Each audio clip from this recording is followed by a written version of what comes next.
نحمدہ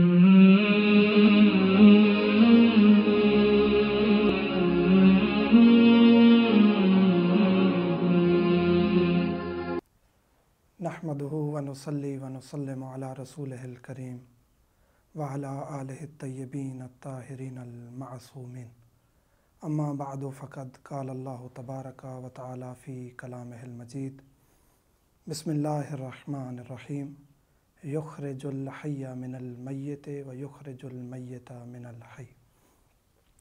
خداوند کریم نے سورۃ روم میں ارشاد فرمایا ہے کہ زندہ سے مردہ کو بھی خلق کر سکتا ہے وہ ذات، اور مردہ سے زندہ کو بھی۔ اس آیت کی کافی تفاسیر بیان کی گئی ہیں۔ ان میں سے ایک یہ ہے کہ وہ ذات خالق ہے اور وہ چاہے تو کافر سے مومن کو بھی خلق کر سکتی ہے اور مومن سے کافر کو بھی۔ تو تاریخ کے جب اوراق پلٹتے ہیں تو دیکھتے ہیں کچھ شخصیات ہیں جن کو تاریخ نے امر کر دیا ہے۔ ان میں سے ایک ہیں مومن آل فرعون۔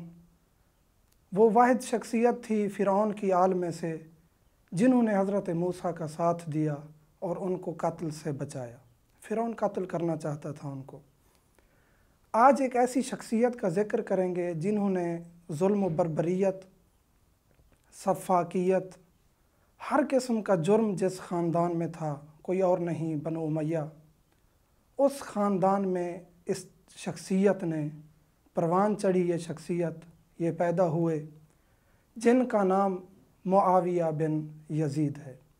یزید وہ سفاک، وہ قاتل، انسانیت یوں کہوں خلق خدا جو دو حصوں میں تقسیم ہو گئی، اس واقعہ کے بعد ایک کو یزیدیت کہتے ہیں، ایک کو حسینیت کہتے ہیں۔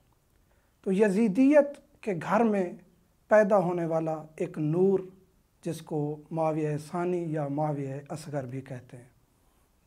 یہ 18 سال کا نوجوان تھا۔ تاریخ نے اس کی عمر 18 سے 21 سال لکھی ہے۔ یہ نوجوان جب پیدا ہوا، بڑا ہوا، یعنی بچپن میں ہی یزید نے ڈیوٹی لگا دی تھی۔ عمر مخصوص ایک شخص ہیں جس کی کہ یہ اولاد یزید کو تربیت دے۔ تو معاویہ بن یزید اس کی تربیت میں پلے۔ یزید 61 ہجری کو اس نے واقعہ کربلا میں جو سفاکیت کی وہ تاریخ میں ہمیشہ یاد ہے، رہے گی۔ پھر اس کے بعد اس نے مدینہ میں جو ظلم کیا، مومنات کی توہین کی، اس کے بعد اس نے کعبہ کی توہین کی، اور 64 ہجری کو یہ فی النار ہوا۔ اس کے بعد سلطنت بنو امیہ پر، سلطنت شام پر، یہ 3 برے اعظموں پر مشتمل تھی سلطنت۔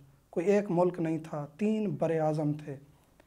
اس پر معاویہ بن یزید کو بٹھایا گیا۔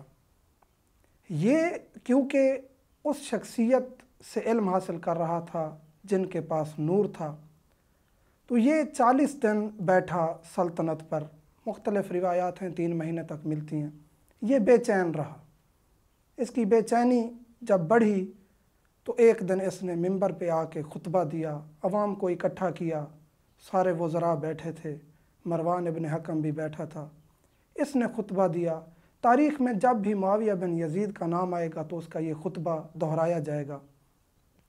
یہ خطبہ مختلف علماء اہل سنت نے اپنی کتابوں میں لکھا ہے۔ صواعق المحرقہ میں بھی موجود ہے، ینابیع المودہ میں بھی موجود ہے، تاریخ یعقوبی میں بھی موجود ہے۔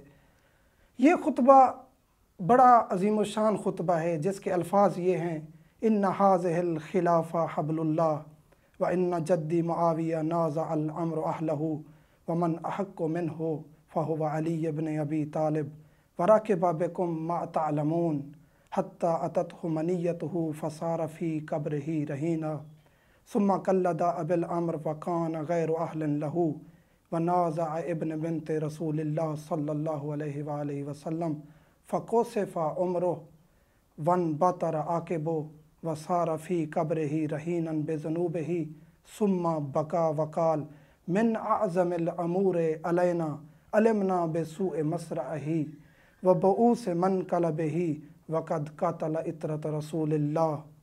یہ پھر روتا ہے، خطبہ دیتا ہے، آگے پھر کہتا ہے فَأَبَاحَ الْخَمْرَ वखर्रबल काबा। ये कहता है, इस खुतबे में तर्जमा होना ज़रूरी है सामीन के लिए। ये कहता है कि खिलाफत अल्लाह की रस्सी है, इस पर वो शख्स आके बैठा जो मेरा दादा यानी मुआविया बिन अबी सुफियान, जो कि हक़ था अली इब्न अबी तालिब का, वो हक़ इन्होंने छीना और कब्र में ये मकरूज़ गए। फिर उसके बाद कहता है, मेरा वालिद यजीद, उसने भी पैरवी की, वो इस खिलाफत का, इस कुर्सी का हकदार और अहल भी नहीं था। इसने फिर अपने बाप की जगह ली, और ये यजीद का आना ये इमाम हसन अलैहिस्सलाम की सुलह को भी पामाल करना है। जो इमाम हसन अलैहिस्सलाम ने मुआहिदा किया था मुआविया बिन अबी सुफियान के साथ, उनमें से एक ये शर्त भी थी कि अपने बाद मुआविया अपने बेटे को जानशीन मुकर्रर नहीं करेगा। ये फसीह व बलीग खुतबा देता है। फिर कहता है कि यजीद वो है जो सफ़ाक है, कातिल है, जिसने अपनी उम्र को ख़ुद ख़त्म किया और अपनी कब्र में मकरूज़ गया। फिर ये रोता है, रो के कहता है, हम सब जानते हैं हमारे साथ क्या हुआ, ये लोग आप पर सवार हो गए, आप लोगों की भी आकबत ख़राब की, हमारी भी आकबत ख़राब की। फिर उसके बाद ये कहता है कि हम ये जानने के बावजूद भी यहाँ नहीं रह सकते। लम अज़ुक़ खिलाफ़ा, मैंने खिलाफत का मज़ा नहीं चखा, वला अतकल्लद मरारतहा, और ना ही मैं इनकी पैरवी करने वाला हूँ। ये कहकर ये मिंबर से उतर गया, अपने घर गया। इसकी माँ मुआविया बिन यजीद की माँ भी पैरवी करने वाली थी, बनु उमैया की, दुश्मनान अहले बैत में से थी। इसने बड़ा गलीज़ जुमला कहा है अपने बेटे को।